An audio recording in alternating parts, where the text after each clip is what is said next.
మన నినాదం రేపటి ఎన్నికల్లో ఒకటే, సారు కారు 16 ఢిల్లీలో సర్కారు. ఈ నినాదంతో ముందుకు పోదాం.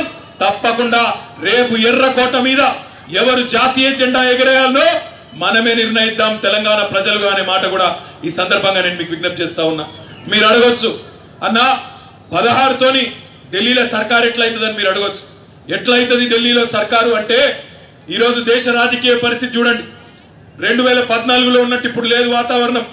ఆ రోజు మోడీ గారి కత్తికి ఎదురు లేదు. ఈరోజు మోడీ గారి వేడి తగ్గింది, కాంగ్రెస్ ఏమో గాడి తప్పింది. మోడీ గారికి 150 సీట్లు దాటేటట్టు లేవు. మొత్తం కావాల్సింది 273 సీట్లు కావాలి. మోడీకి 150 దాటలేవు, కాంగ్రెస్కి 100 దాటలేవు. దేశంలో నాన్ కాంగ్రెస్ నాన్ బీజేపీ అంటే కాంగ్రెస్ అంటే ఇష్టం లేని పార్టీలు, బీజేపీ అంటే ఇష్టం లేని పార్టీలు చాలా ఉన్నాయి, మనతో కలిసి రావడానికి సిద్ధంగా ఉన్నాయి. పశ్చిమ బెంగాల్లో మమతా బెనర్జీ గారు తృణమూల్ కాంగ్రెస్, ఉత్తరప్రదేశ్లో మాయావతి గారు అఖిలేష్ యాదవ్ గారు, ఒరిస్సాలో నవీన్ పట్నాయక్ గారు, ఆంధ్రప్రదేశ్లో జగన్మోహన్ రెడ్డి గారు, వీళ్ళందరూ కూడా ఇలా సిద్ధంగా ఉన్నారు. మన మధ్యలోనే, మనందరి మధ్యలోనే ఈరోజు